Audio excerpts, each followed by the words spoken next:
Silakan duduk Bapak Ibu. Haleluya. Ya, saya sapa dulu Bapak Ibu semua. Shalom Bapak Ibu. Shalom, puji Tuhan. Ya, saya senang berjumpa dengan saudara. Apakah saudara senang berjumpa dengan saya?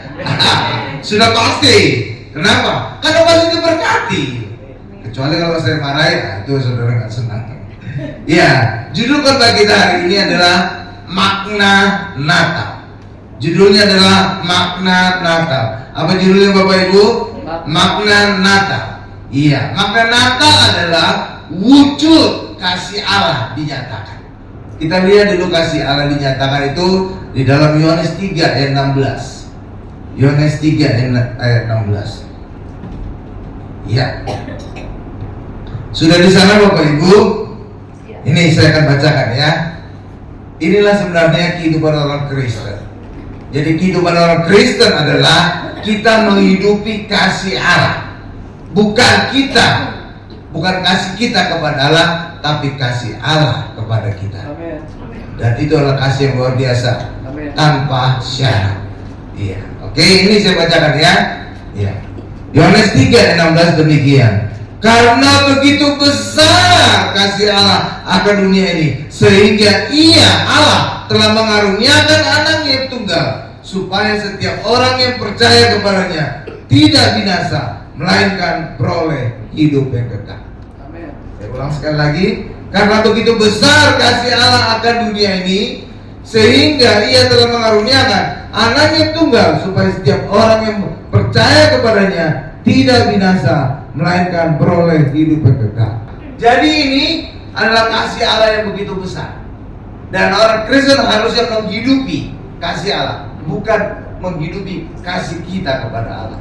Kalau kasih kita kepada Allah itu naik turun Bapak Ibu, tapi kasih Allah kepada manusia itu konstan. Itulah sebabnya ketika kita hidup kasih Allah, itu luar biasa akan kita lari dalam kehidupan. Nah, Natal adalah wujud kasih Allah dinyatakan. Ya, kalau yang di luar sana orang berkata Allah sangat kasih, Allah sangat murah hati, Allah siap berkorban bagi manusia, tapi tidak ada faktanya.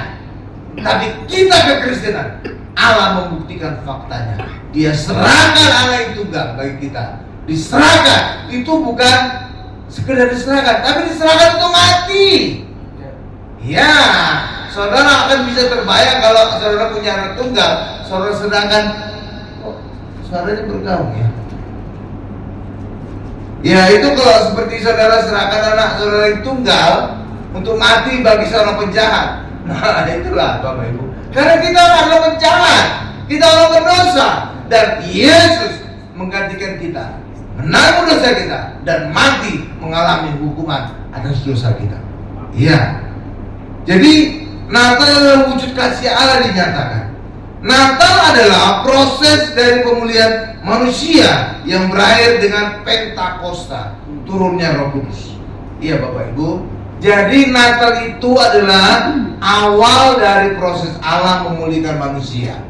Awal, ya. Karena lewat kelahiran itulah kemudian nanti Yesus bertumbuh, Yesus pelayanan, Yesus mati, Yesus bangkit, Yesus naik ke surga, lalu turunnya Roh Kudus.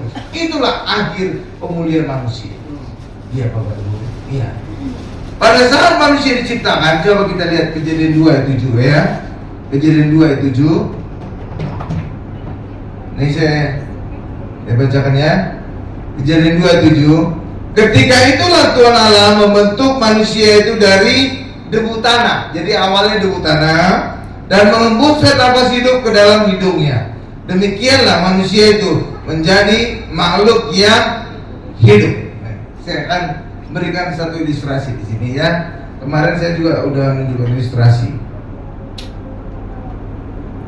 Iya. Oh, di sini agak jauh di sini.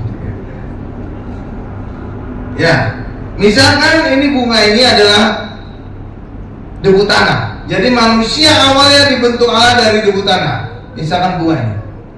Ini masih benda mati. Tapi kemudian Allah meniupkan nafas hidup. Ditiupkan nafas hidup, maka manusia ini menjadi makhluk yang hidup. Bukan hanya makhluk yang hidup, tapi manusia itu menjadi serupa dan segala. Kenapa? Ada roh Allah dalam manusia. Yang ketiga, manusia itu juga menjadi penuh kuasa atas Roh Kudus. Karena di dalam Kisah Rasul 1 ayat 8 Tuhan Yesus berkata, kamu akan beroleh kuasa kalau Roh Kudus turun atas kamu. Jadi pada saat manusia ditiupkan Roh Allah atau nafasnya Allah, maka 3 hal terjadi. 1, manusia itu menjadi hidup. Yang kedua, manusia itu menjadi serupa seperti Allah, karena Roh Allah adalah manusia. Yang ketiga, manusia itu menjadi penuh kuasa. Ya, oke, itu ya kondisi manusia sebelum jatuh dosa. Tetapi sayang, manusia kemudian jatuh dalam dosa. Ya, ketika manusia jatuh dalam dosa, Roh Kudus pergi atas manusia. Kenapa Roh Kudus pergi? Jadi awalnya Roh Kudus ada pada manusia. Nah, ini tisu ini ya. Ya. Ketika manusia dosa, maka Roh Kudus pergi. Kenapa pergi? Karena kekudusan tidak mungkin bersatu dengan dosa. Itulah sebabnya Roh Kudus pergi meninggalkan manusia. Maka manusia ini kembali menjadi debu tanah. Dan debu tanah adalah benda mati. Itulah sebabnya manusia berdosa menjadi benda mati. Yang kedua, manusia tidak serupa segambar Allah. Yang ketiga, manusia tidak lagi berkuasa. Oke? Dan bukan hanya itu, debu tanah ini kemudian akan dimakan oleh setan. Karena itulah kutukan Allah kepada setan. Dengan perutmu engkau akan menjalar, dan debu tanahlah akan kau makan seumur hidupmu. Itulah sebabnya orang berdosa bisa dimakan oleh setan. Oke, Bapak Ibu ya. Iya. Bukan hanya itu, apa yang terjadi pada kitab Kejadian, setan digambarkan ular kecil yang bisa menjalar di pohon. Dari Bapak Ibu ya.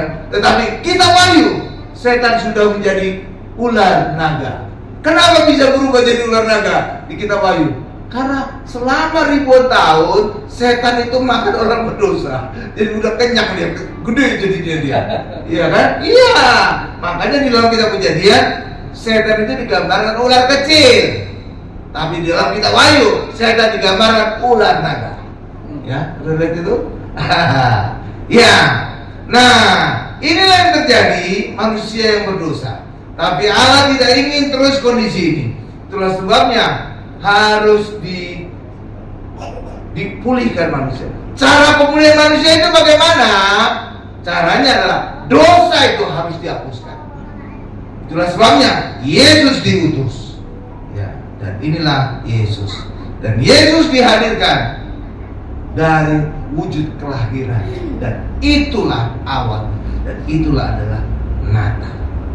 Jadi Natal adalah langkah pertama pemulihan yang dilakukan Allah atas manusia. Ya Bapak Ibu ya. Ya. Nah, lewat kelahiran Yesus, kemudian Yesus bertumbuh, Yesus pelayanan, Yesus kemudian mati, Yesus kemudian bangkit, maka manusia kembali menjadi kudus. Kudus ya, manusia. Dan ketika manusia kudus, maka manusia kemudian bisa beroleh dari Roh Kudus. Dan itulah terjadi saat Pentakosta. Saat Pentakosta kembali Roh Kudus atas manusia. Inilah akhir dari pemulihan manusia. Oke Bapak Ibu ya. Iya kan? Saudara pernah bertanya-tanya kan? Kenapa saat Pentakosta itu kalau di Israel dipercaya di loteng atas? Kenapa kejadian Pentakosta di situ? Kenapa kok bukan di Yerusalem, di Nazaret? Kenapa bukan di Bethlehem? Kenapa bukan tempat lain? Kenapa Pentakosta terjadinya di loteng atas? Tidak tahu kenapa? Karena sebelumnya, beberapa hari sebelumnya, Yesus mengadakan perjamuan kudus. Itulah sebabnya tempat itu telah dikuduskan. Bukan hanya murid-murid yang dikuduskan, tempat itu juga dikuduskan sehingga Roh Kudus turun di tempat itu, di loteng atas itu. Gitu? Ya. Karena itulah Roh Kudus itu tidak perlu diminta. Ketika manusia kudus dan manusia menjadi maha kudus, itu hanya oleh darah Yesus. Hanya oleh darah Yesus. Di luar darah Yesus manusia itu tidak kudus. Dengan upaya manusia kudus pikiran, kudus perkataan, kudus perbuatan, manusia tidak bisa kudus. Karena Yesaya 64 ayat 6 berkata, kesalehanmu, kekudusanmu seperti kain kotor. Itu kata ayat Yesaya 64 ayat 6. Bahkan kalau terjemah Alkitab terbaru edisi 2. Saya sudah beli. Dikatakan kesalehanmu, kekudusanmu seperti kain aib wanita. Iya, oke Bapak ya. Iya, karena itu nggak mungkin dengan upaya manusia itu kudus. Tapi kita kudus hanya oleh darah Yesus. Bukan hanya kudus, bahkan kita menjadi maha kudus. Buktinya kita maha kudus. Roh Kudus mau turun atas kita, bahkan menjadikan kita baik Roh Kudus.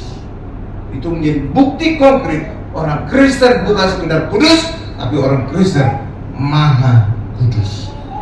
Oke Bapak Ibu ya? Iya, itu bukti nyata. Nggak ada yang bisa membantah. Oke Bapak Ibu ya, tuh luar biasa ya. Jadi Natal adalah awal pemulihan manusia oleh Allah, dan akhir dari pemulihan manusia adalah saat Pentakosta. Oke Bapak Ibu, iya. Ya makanya saya rada bingung juga kalau ada Pentakosta ketiga Bapak Ibu. Ya pemulihannya berapa kali? Ya nggak apa-apa lah. Tergantung itu iman masing-masing ya. Saya nggak mau komentar ya. Iya. Ya sekarang kita masuk pada bagian yang berikutnya. Malaikat muncul kepada gembala. Lukas 2 ayat 8 sampai 14. Coba. Lukas 2 ayat 8 sampai 14 sudah di sana? Hari ini kita mendapatkan satu singkapan yang banyak. Wah, betul. Banyak rahasia. Oke Bapak Ibu ya. Iya, jadi ini bukan sekedar peringatan Natal biasa, tapi kita memperingati Natal dengan pemahaman yang luar biasa. Nih saya bacakan Lukas 2 ayat 8. Di daerah itu ada gembala-gembala yang tinggal di padang menjaga kawanan ternak mereka pada waktu malam. Stop dulu. Jadi gembala menjaga ternak mereka di padang, dan itu tidak mungkin terjadi pada bulan Desember. Kenapa? Karena bulan Desember di Israel itu musim dingin. Kalau ada di padang mati semua, nanti gembalanya mati semua, juga domba-dombanya. Dan ini menjadi konfirmasi Natal tidak mungkin terjadi bulan Desember. Oke? Karena kejadian gembalanya. Karena nggak mungkin musim dingin ada gembala di padang, mati semua nanti. Oke Bapak Ibu ya? Iya. Dan perkiraannya mungkin Natal itu terjadi di bulan April. Itu paling sejuk, nyaman. Ya, iya. Iya, bukan bulan Desember. Kalau Desember itu musim dingin di Israel, nggak mungkin terjadi. Ya, oke ya. Nah ini untuk pemahaman kita bahwa nggak mungkin Natal itu sebenarnya terjadi di bulan Desember. Oke ya, oke. Nah, terus kita baca lagi ya. Itu tadi penjelasan awal. Lalu kata malaikat itu kepada mereka, jangan takut, sebab sesungguhnya aku memberitakan kepadamu kesukaan besar untuk seluruh bangsa. Ayat 11. Hari ini telah lahir bagimu Juru Selamat. Katakan sama-sama saya, Juru Selamat. Ya, yaitu Kristus Tuhan di kota Daud. Jadi bukan hakim. Jadi Yesus datang ke dunia bukan sebagai hakim, tetapi sebagai Juru Selamat. Oke, lanjut. Mana tadi?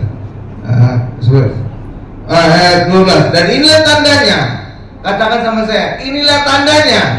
Iya, tanda berarti ada spesifik gitu ya, spesifik. Tandanya bagimu, kamu akan menjumpai seorang bayi dibungkus dengan lampin dan terbaring di dalam palungan.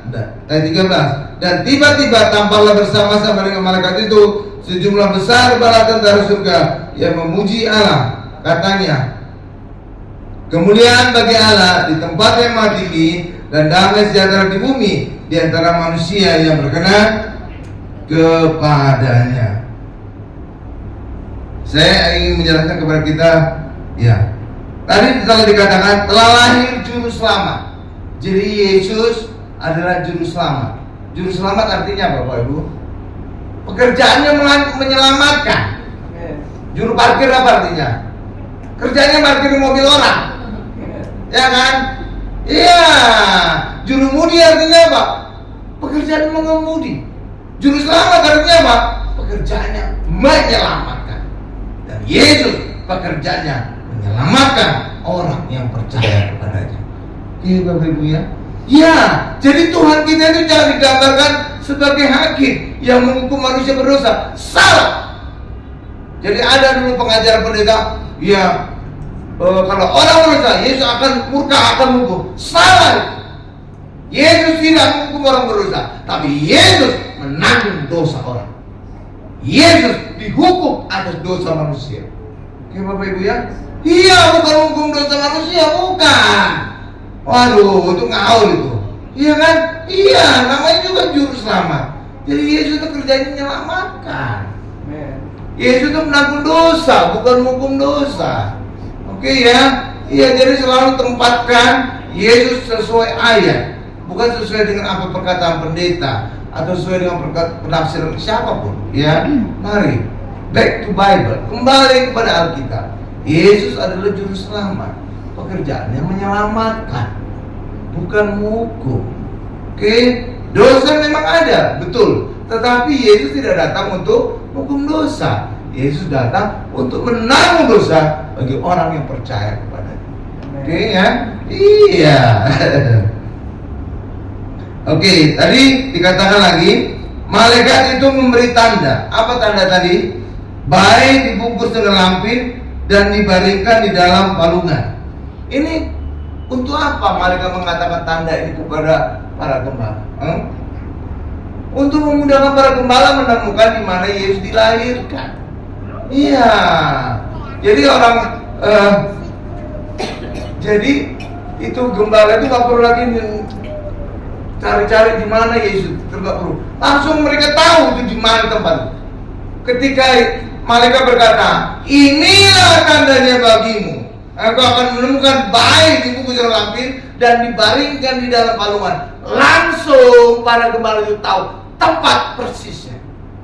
Dan itu adalah namanya Migdal Eder, menara kawanan domba. Emangnya ada apa situ Pak?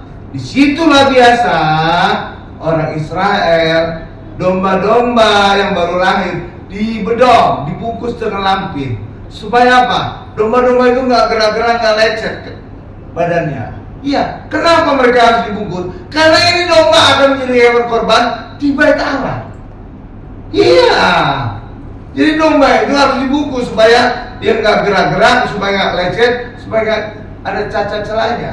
Karena ini domba-domba hewan korban akan dikorbankan di Bait Allah. Iya Bapak Ibu. Iya, itulah sebabnya Bethlehem itu punya dua arti. Satu, Bethlehem. Bet artinya rumah, lehem itu artinya roti. Rumah roti. Ya. Sedangkan yang kedua, Bethlehem, Bet artinya rumah, lehem artinya daging. Kenapa Bethlehem disebut rumah daging? Karena ini adalah sumber daging korban di Bait Allah. Paham maksudnya? Iya, makanya Bethlehem disebut rumah roti atau rumah daging. Ya, karena Bethlehem adalah penyuplai daging hewan korban ke Bait Allah. Oke, dan karena domba itu jangan ada cacat celah, maka ketika lahir langsung dibungkus, dibedong. Itu bayi domba itu. Taruh di palungan. Iya, langsung gembala-gembala itu langsung tahu. Oh, tempatnya di situ. Iya, mereka langsung tahu. Ya Bapak Ibu ya. Iya. Jadi ada maksudnya itu, tandanya itu supaya apa? Para gembala itu langsung tahu di mana Yesus dilahirkan. Paham Bapak Ibu ya? Ya. Mungkin kita akan bertanya lagi, kenapa Yesus lahirnya di Bethlehem? Kenapa kok nggak lahirnya di Yerusalem atau di Nazaret? Karena Bethlehem tadi arti pertama adalah rumah roti. Yang arti kedua adalah rumah daging. Karena dialah penyuplai daging korban ke Bait Allah. Oke Bapak Ibu ya. Ya. Kenapa lahir Yesus di Bethlehem? Karena Yesus kelak akan disebut roti hidup. Makanya Yesus lahirnya di Bethlehem. Oke. Ya. Terus kenapa Yesus lahirnya di kandang domba bukan kandang kuda? Karena Yesus kelak akan disebut anak domba Allah, bukan anak kuda Allah. Iya. Makanya Yesus lahirnya di kandang domba. Oke Bapak Ibu ya. Iya. Terus yang ketiga, kenapa Yesus dibaringkan di palungan, bukan di tempat lain, bukan di lantai? Hah, saudara tahu kenapa? Palungan itu apa? Tempat makan domba, ya. Palungan itu tempat makan domba. Jadi Yesus dibaringkan di palungan karena Yesus ingin kelak Yesus akan dimakan orang Kristen. Dan itulah kita makan saat perjamuan kudus. Kita makan daging Yesus, kita minum darah Yesus. Benar itu? Jadi Allah itu sistematis, nggak asal-asalan. Oke ya? Iya. Jadi semua itu punya makna. Oh, cakep itu Allah kita. Iya, iya. Ya kan? Iya. Ya, oke, lanjut. Iya. Nah, sekarang itu banyak palungan dibuat dari kayu ya, kayu silang gitu ya, Bapak Ibu ya. Terus dikasih jerami di atasnya. Ya, itu sebenarnya merusak makna dari palungan. Kok bisa merusak makna, Pak? Iya. Palungan itu aslinya ya, aslinya di Israel. Itu bukan dalam bentuk kayu, Bapak Ibu ya. Terus pakai jerami gitu kan. Kan banyak kan gereja-gereja kan, ya kan? Ada itu contohnya kandang domba gitu kan, palungannya dari kayu. Itu merusak makna dari palungan. Karena palungan aslinya itu adalah dari batu. Jadi ada bongkahan batu, kemudian dilubangi. Iya, Bapak Ibu, dilubangi. Jadi batu itu dikorek, lalu dikasih jerami. Nah, disitulah Yesus dibaringkan. Emangnya maknanya ini apa nih, Pak? Maknanya adalah Yesus dilahirkan di palungan yang berbentuk batu karena Yesus kelak akan mati di bukit batu. Yesus dikubur di bukit batu. Jadi dengan adanya palungan dari batu itu menjadi gambaran Yesus lahir untuk mati. Benar itu? Kalau di kayu nggak ada punya arti tuh, merusak arti itu, Bapak Ibu. Makanya palungan yang benar adalah dari batu. Karena Yesus menggambarkan Yesus kelak Nabi Yesus akan dikubur di kuburan batu. Oke, Bapak Ibu ya. Iya, jadi Yesus adalah satu-satunya manusia yang lahir untuk mati. Karena Yesus lahir agar bisa menjadi manusia agar bisa menanggung dosa kita dan mati mengalami hukuman dosa kita. Bapak Ibu, tuh ya, makanya kalau saudara jadi panitia Natal jangan pakai palungan itu, jangan pakai kayu. Ya, harus dari batu. Iya. Ya kan, banyak kan dari kayu kan. Jadi saudara berdapat singkapan kan. Oke, terus lanjut. Coba kita lihat Lukas 2 ayat 15 sampai 20. Para gembala melihat Tuhan Yesus.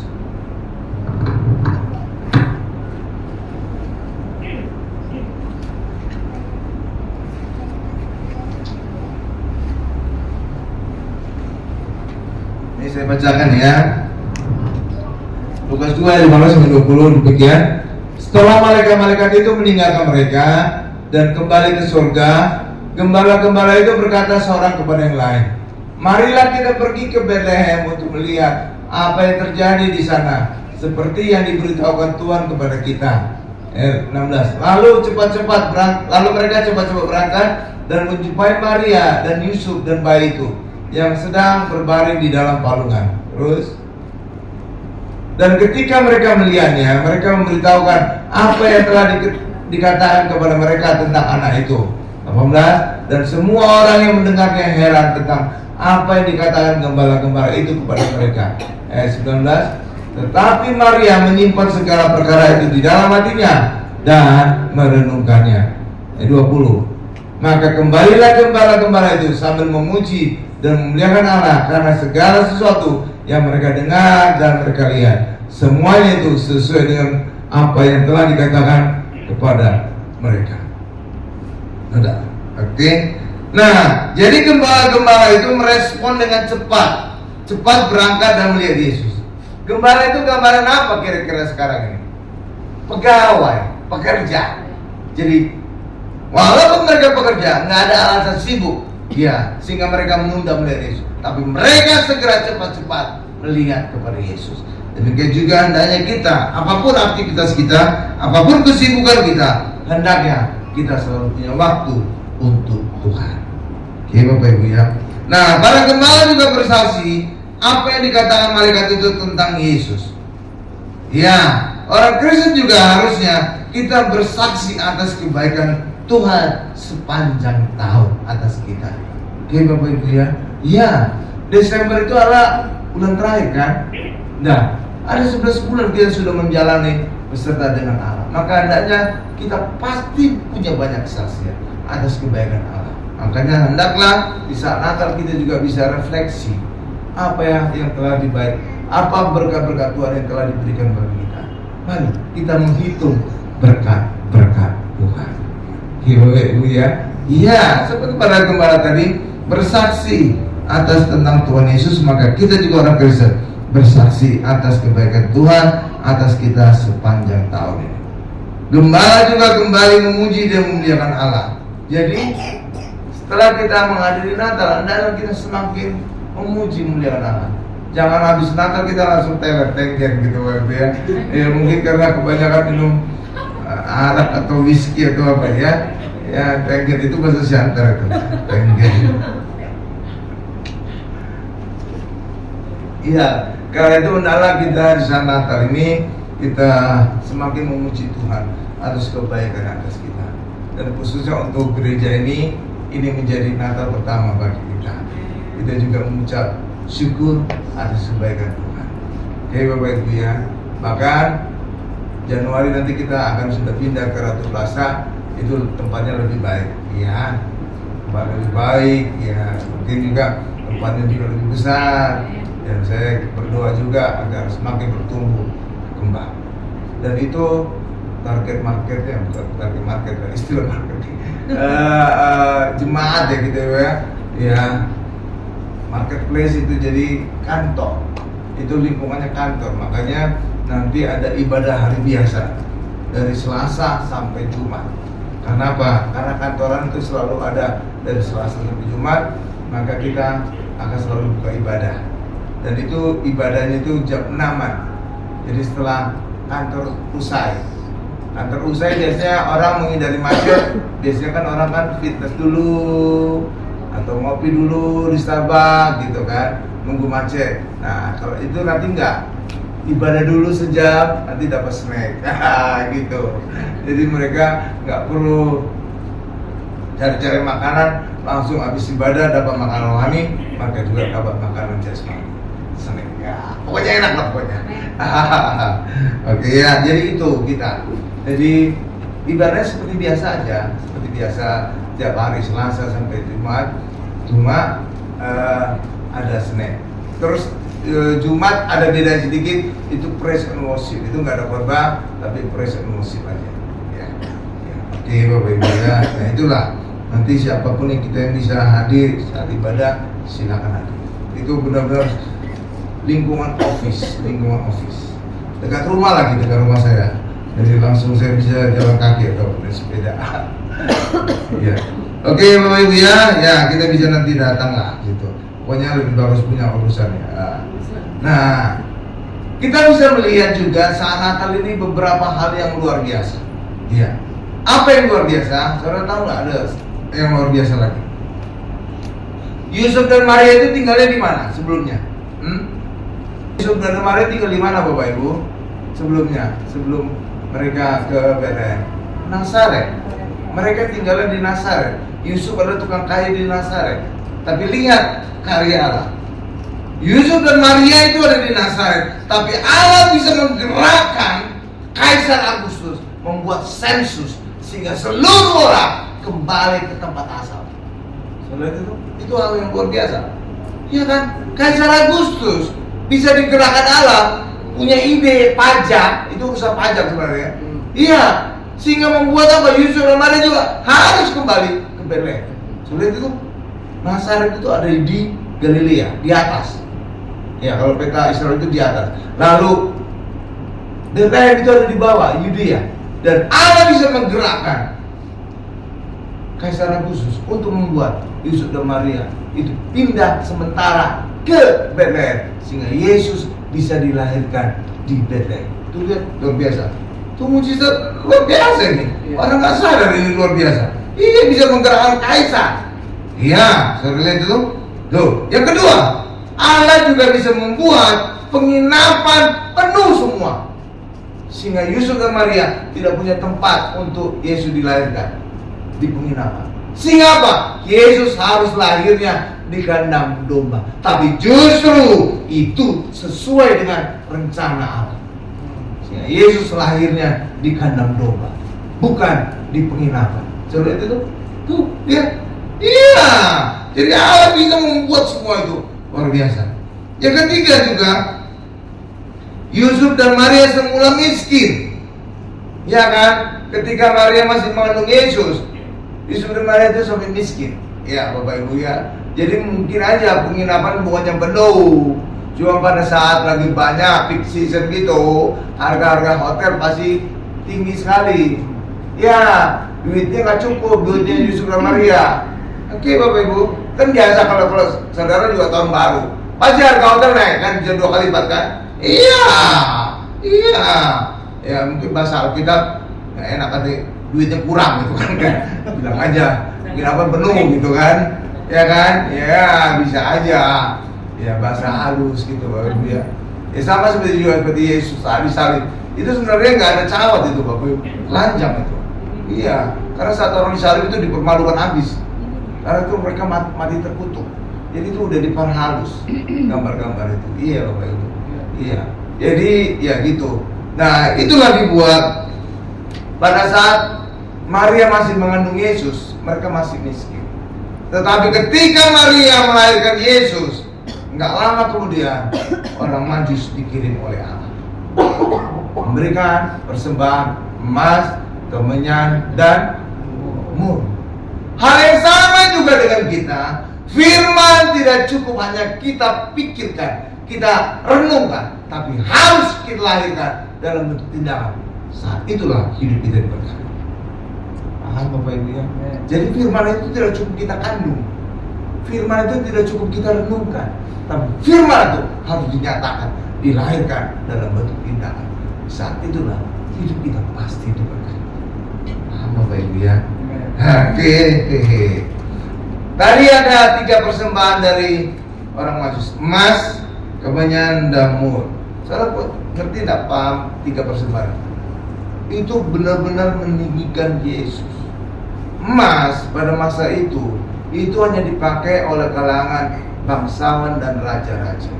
Jadi ketika orang Majus memberikan emas kepada Yesus, maka itu sama dengan pernyataan orang Majus, Yesus adalah raja bagi kami. Tuh. Yang kedua adalah kemenyan. Kalau saudara nyium bau kemenyan, apa biasanya dalam pikiran saudara? Ada yang merdu, ada yang pakai puasa-puasa gelap gitu ya. Ya kan Bapak Ibu ya, biasa gitu kan. Nah jangan dulu juga gitu. Kemenyan itu masalah penyembah roh, ya, kepada Tuhan atau ke roh. Jadi artinya apa? Persembahan kemenyan orang Majus itu artinya orang Majus telah menyatakan Yesus sebagai Tuhan.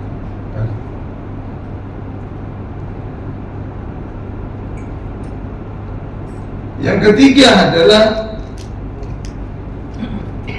mur. Mur ini adalah wangi-wangian. Jadi artinya adalah membuat Yesus yang utama. Jadi orang Majus menyatakan Yesus yang utama bagi mereka. Jadi 3 persembahan tadi, emas, kemenyan, dan mur, itu menyatakan Yesus adalah Raja, Tuhan, dan utama bagi mereka.